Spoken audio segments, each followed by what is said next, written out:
Hello everybody and welcome back to a brand new Sims video. So this is a little bit of a different video. This is not going to be a normal traditional Sims video, but you might be able to tell that by the title. Today we are bringing back my Rant and Ramble series, which I didn't really make a series, but I did a video on like 3 years ago titled Is The Sims 4 Dying? And 3 years on, I'm here to give you my opinions. I do think particularly this video is interesting to do, bearing in mind The Sims 4 is now 10 years old. 10 years old. And I do think it is a really interesting point to kind of talk about The Sims and where the future of The Sims is going. So I want to talk a little bit about Project Rene. Now, basically, it's confirmed that there is not going to be a Sims 5 in the most traditional sense of there being a Sims 5. So, as we've seen before, we've had The Sims 4, we've had expansion packs, we've had it with The Sims 3, and it normally focuses on making I guess the next game better than the one before. Now, some people would very much argue that The Sims 4 is pretty much the weakest game in the series, and I do think that that is quite undeniable in terms of everything: gameplay, smoothness. Now, is it a good game just standalone by itself? Yes, and I think that, is undeniable.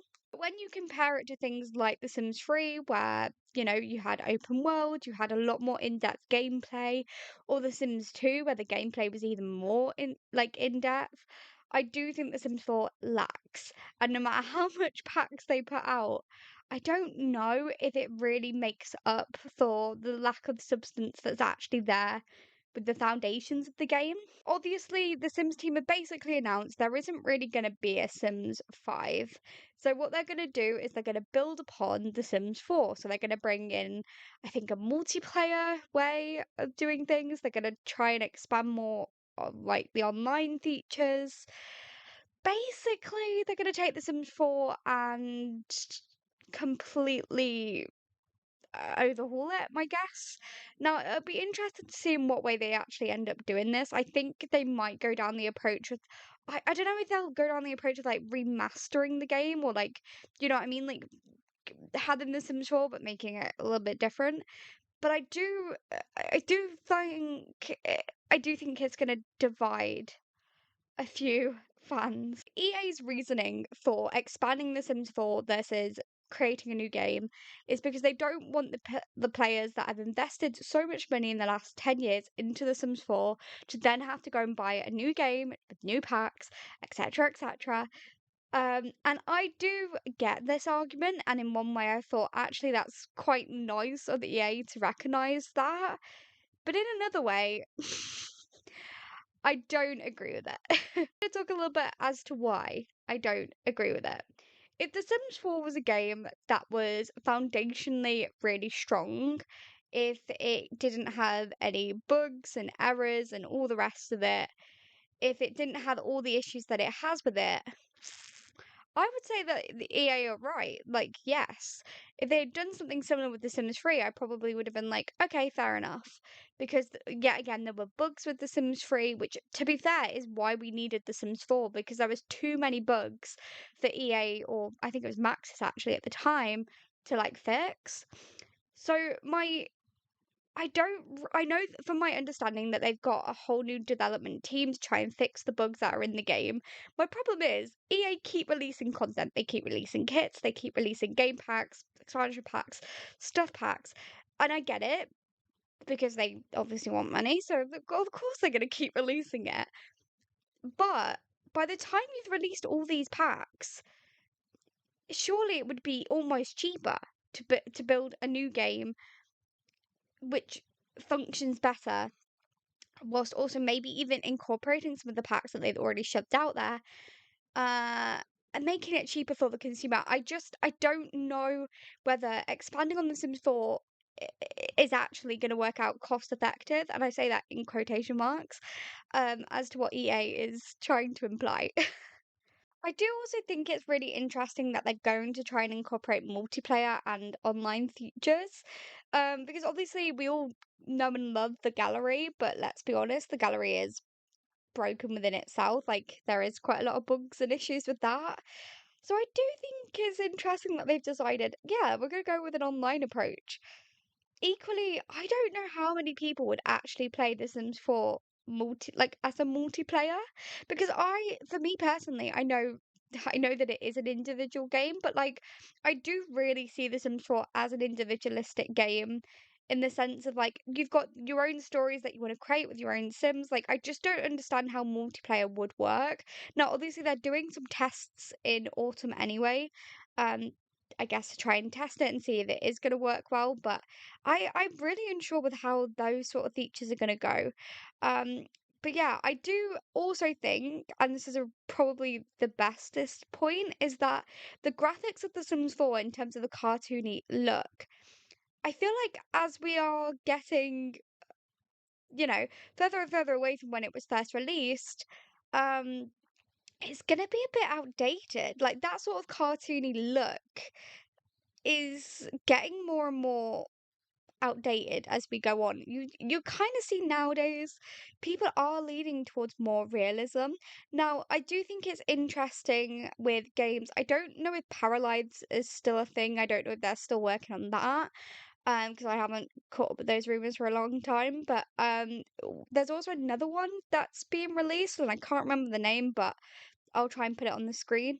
And that game looks particularly realistic and also really in depth. And I actually think that if that game is able to run and work as efficiently as what I've seen in the playthroughs, then EA have got a real competition on their hands, because I would be easily persuaded to go and explore that game. And I do wonder if The Sims will be able to hold up to the test of time with other games like this coming out, when there's certain things like the graphics and stuff which can't just be overridden by codes, I'm assuming. Like that is the foundation of the game, which is exactly why The Sims 5 I was kind of hoping would be a thing, because we'd get new graphics, we'd get, all new things. Now I do understand like a game like that is probably very, very expensive, but I do really believe, hand on heart, that they could have done The Sims 5.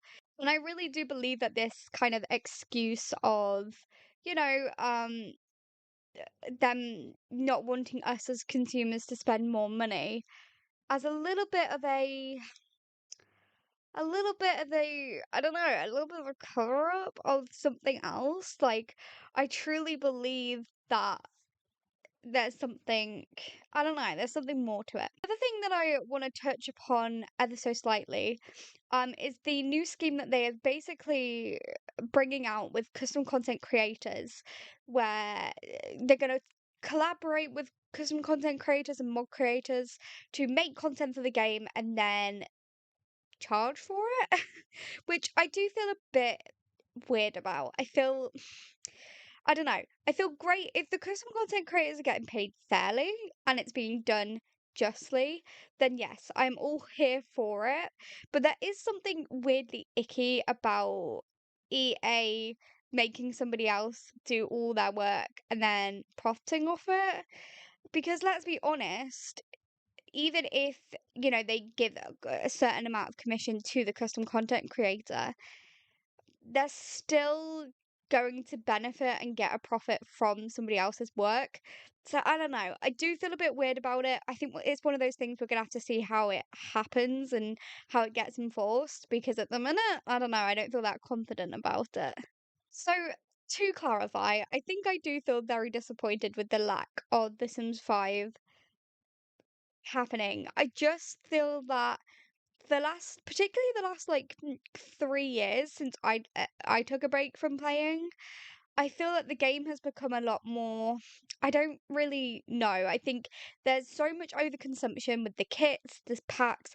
Like, it's overwhelming and really expensive to afford every single pack and like every single kit that they are bringing out into the game. I don't really understand how it's humanly possible to own all of it ethically, if that makes sense. Like, I don't understand why EA think that's okay, but I also don't understand why they've kind of let it get this out of control. Like, there's certain packs and certain things that could have been combined within a pack. Like, for example, Spa Day and Fitness Stuff Pack. That should have just been one pack. Like, there's so many things in the game that EA just push out, which are not always the best quality, or they don't always like make sense. It's like they're putting stuff out for the sake of it. And I think I made this comment already within within the Is the Sims 4 dying video, but I do think that the amount of packs that are now, it's almost impossible unless you're like an EA creator to own every single pack. I feel like, unless you've just, like, I also somebody asked me on a video, one of my videos, like, why don't I own all the packs? And truthfully, I've really limited myself now in what packs I buy. Like, if I know that I'm gonna 100% play with that pack all the time, it's gonna be, so important for my gameplay, then of course, yes, I'll go and buy it. But if I think it's not going to be that, then I'm just not gonna bother. And I do feel like a lot of simmers are kind of are very similar to me in that way. Because it, like I said, it's just so expensive to buy all of the packs in The Sims 4, and by the sounds of it, it's only gonna get worse. So my hope for The Sims 4 is that they really do work on fixing the bugs. I would love to play with Dine Out again. I'd love to play with Nifty Knitting properly as well, because that stuff pack is buggy. There's so many like bugs and fixes that need to happen I that need to happen before they even really think about like expanding and getting multiplayer and doing all that, because I don't understand how that can work when the actual game itself is buggy, and that's without custom content, without mods. Like, these bugs persist without all of that. So I don't know. I think EA have a lot of work to do, and I do think it'll be interesting to see what you guys think. Do you guys feel sad about the fact that there's going to be no Sims 5?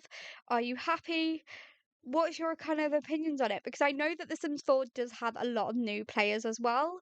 So I suppose if you're a newer player, it probably is quite good that The Sims 4 is going to exist for future generations. But if you're an older Sims player that's maybe played for a couple of games like me, what do you guys think? Are you guys happy? Are you sad? Let me know in the comments below. So without further ado, thank you so much for hearing me like ramble and rant for the last like 10 minutes. Thank you guys so much for watching. Please start a conversation in the comments below and I'll be replying. I hope you guys had enjoyed. Please leave a like, subscribe, and hopefully I'll see you all next time for maybe a bit more of a positive video. So yeah, bye guys.